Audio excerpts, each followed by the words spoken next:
के चोखो तोते मिलवे आयो।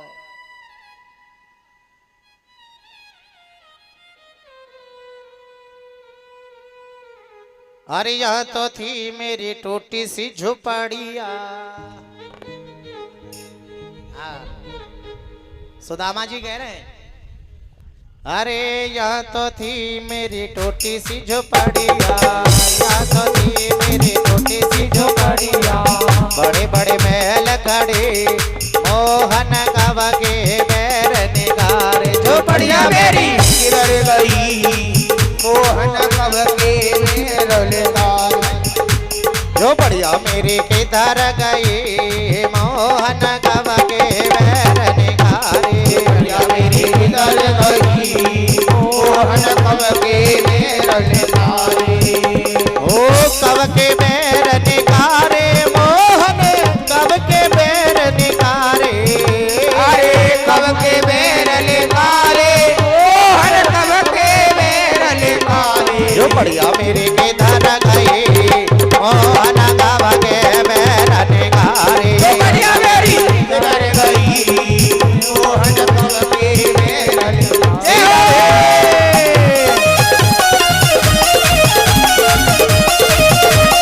ताली बजा लो।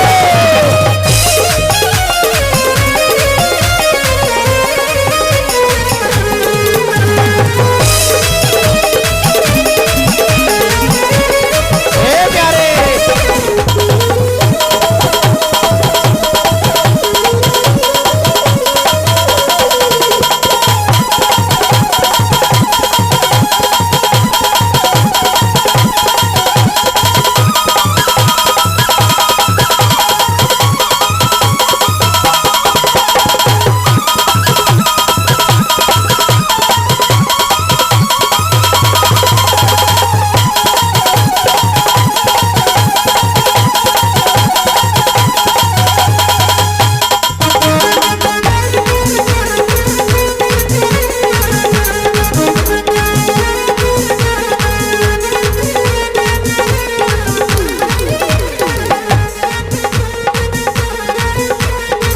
या तो थी मेरी नारी सुशीला, या तो थी मेरी नारी सुशीला।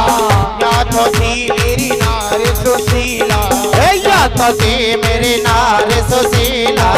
या तो थी मेरी नारी सुशीला। पहरेदार खड़े मोहन कव के बैर निगारे। झुपड़िया मेरी किधर गई मोहन कव के बैर निगारे।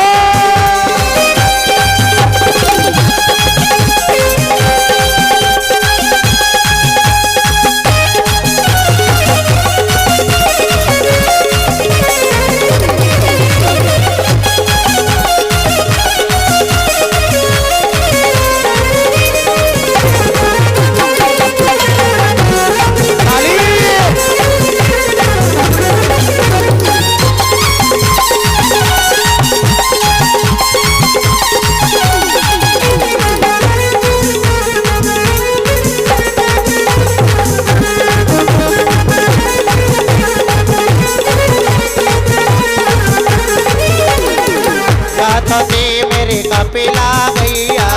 या तो थी मेरी कपिला गैया। या तो बंदी मेरी कपिला गैया। या तो थी मेरी कपिला गैया।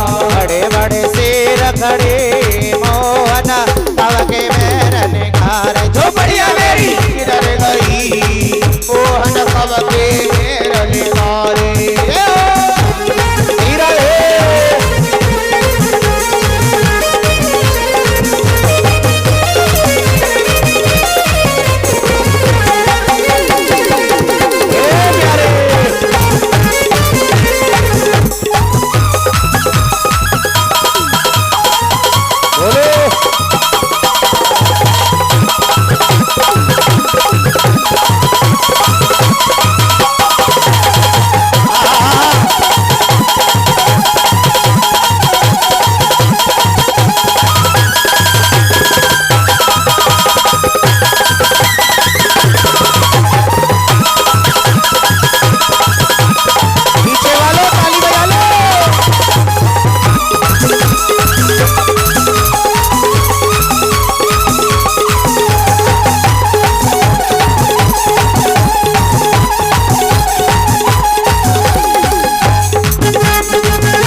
जैसे ही सुदामा जी चक्कर में पड़ गए, सुशीला आई और सुशीला ने सुदामा जी के चरण छुए, पूरी बात बताई।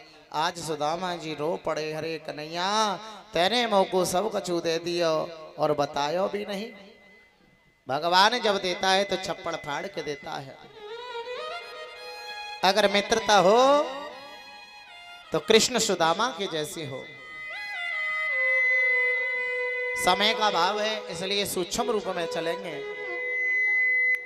आगे चल करके इसी प्रसंग में दत्तात्रेय के 24 गुरुओं का वर्णन आता है। दत्तात्रेय ने 24 गुरु बनाए अपने जीवन में। शिक्षा देने वाले गुरु अनेक होते हैं, लेकिन मंत्र दीक्षा देने वाला गुरु एक होता है। श्री सुखदेव जी कहते हैं, राजन परीक्षित, आगे चल करके धीरे धीरे समय बीता, यदुवंश में कुछ दुष्ट पैदा हो गए। तो भगवान कृष्ण ने कुछ यदुवंशियों का विनाश करने के लिए दुष्ट यदुवंशियों का एक लीला रची महाराज। क्या लीला रची? एक बार पिंडराक क्षेत्र में कछु साधु संताएं और साधु संतों की मजाक करने के लिए जामंती के पुत्र श्याम को स्त्री बनाया, नारी बनाया और उनके पास लेकर के आए और कहने लगे, महाराज बताओ इसके पुत्र होगा या पुत्री? महात्मा त्रिकालदर्शी थे, समझ गए, बोले न इसके पुत्र होगा न पुत्री होगी, इसके एक मूसल पैदा होगा जो दुष्ट यदुवंशियों का विनाश करेगा। देखते देखते शाम के मूसल पैदा हुआ, जिसको पीस करके समुद्र में डाल दिया, जिससे अरण्यक नाम की घास उत्पन्न हो गई महाराज। और जैसे ही अरण्यक नाम की घास उत्पन्न हुई है,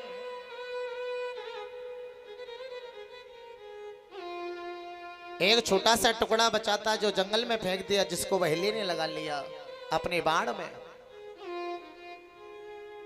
एक बार कछु दुष्ट यदुवंशी दारू मदरा पी पी करके आपस में लड़ने लगे, झगड़ने लगे, तो उस अरण्यक नाम की घास को उखाड़ उखाड़ करके एक दूसरे में मारने लगे और यदुवंशी कट कट के मरने लगे। एक बार भगवान कन्हैया बट वृक्ष के नीचे शयन कर रहे थे, पैर पे पैर रख करके, तो बहेलिये ने शिकार समझ करके बाण छोड़ दिया और भगवान कृष्ण के पैर में लगा। वही भगवान का प्राण घातक सिद्ध हुआ महाराज। और जैसे ही प्राण घातक सिद्ध हुआ, श्री सुखदेव जी राजा परीक्षित से कहते, राजन ये बहेलिया अगले जन्म का बाली था, जो राम ने छिप कर के बाण मारा, आज ये बहेलिया बन के आया जो कृष्ण के बाण मार दिया।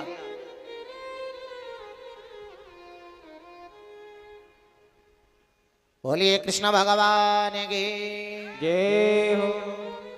श्री सुखदेव जी राजा परीक्षित से कहते, राजन आज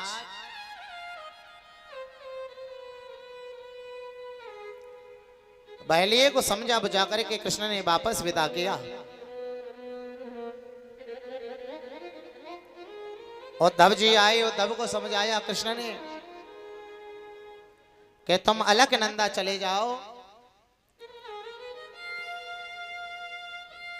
और सबके देखते देखते भगवान कन्हैया ऊपर गए, अंतर ध्यान हो गए, एक ज्योति के रूप में प्रकट हुए और वो ज्योति ऊपर से नीचे आई और भागवत में प्रवेश कर गई महाराज। केतने अंगवांगमयी मूर्ति प्रचते वर्तते हरि। भगवान कन्हैया वाणीमय स्वरूप से इस भागवत में विराजमान है। श्री सुखदेव जी कहते हैं, परीक्षित और क्या सुनना चाहते हो? तो परीक्षित ने कहा, प्रभु जी अब भगवान कब अवतार लेकर के आएंगे? जब श्री सुखदेव जी कहते हैं, राजन जब घोर कलयुग आएगा तो गंगा के किनारे एक शंबल गांव होगा। उस शंबल गांव में एक ब्राह्मण ब्राह्मणी के यहां पर भगवान कल की अवतार लेकर के आएंगे। प्रेम से बोलो जय जय श्री।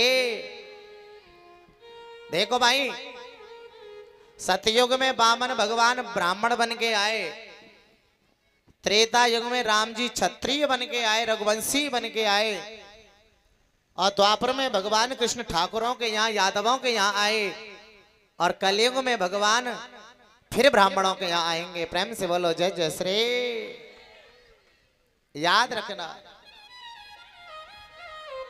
एक एक बात हमारे जीवन का आनंद करने वाली है प्यारे।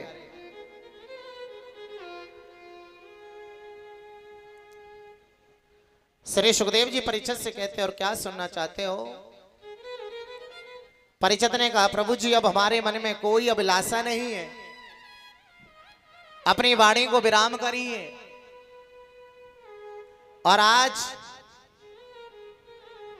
श्री सुखदेव जी राजा परीक्षित से कहते हैं बेटा आज तूने भागवत की कथा को सुना है, तेरा जीवन धन्य हो गया। बोला अच्छा कहा,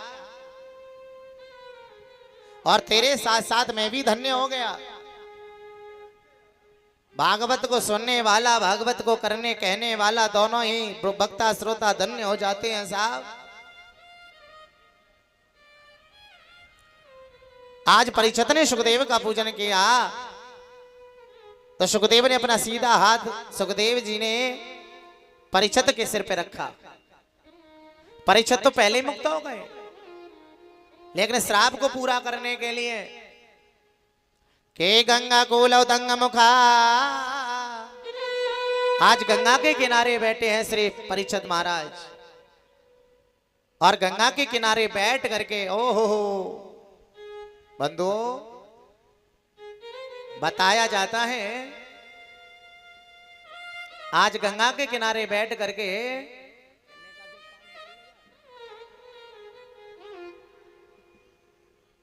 आज तक्षक आ रहा है प्यारे। के गंगा कूल दंग मुखा और दशति तक्षको पादो।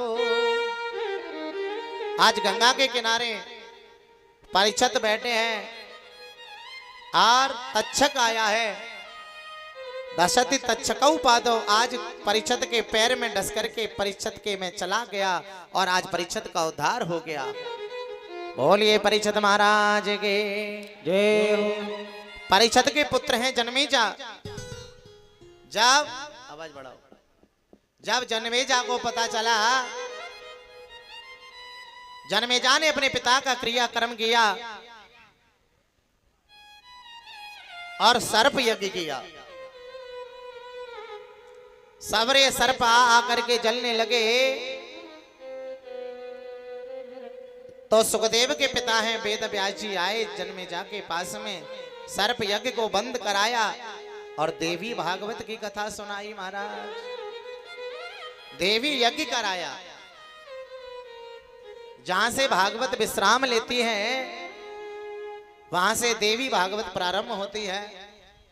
सुखदेव जी ने परीक्षित का उद्धार किया और वेद व्यास जी ने जन्मेजा का उद्धार किया। बाप ने बेटे का उद्धार किया और बेटे ने बाप का उद्धार किया। परीक्षित मुक्त हो गए। श्री सुखदेव जी कहते राजन इस प्रकार से भागवत में परीक्षित के जन्म तक की कथा है, परीक्षित के मोक्ष तक की कथा आती है। आगे की कथा सुनना चाहते हो तो देवी कथा में है महाराज। और देखिए कथा कभी न तो समाप्त होती है न कथा कभी खत्म होती है। बहुत से कहते हैं कथा खत्म हो गई, आज कथा समाप्त हो रही है। कथा विश्राम लेती है। और याद रखना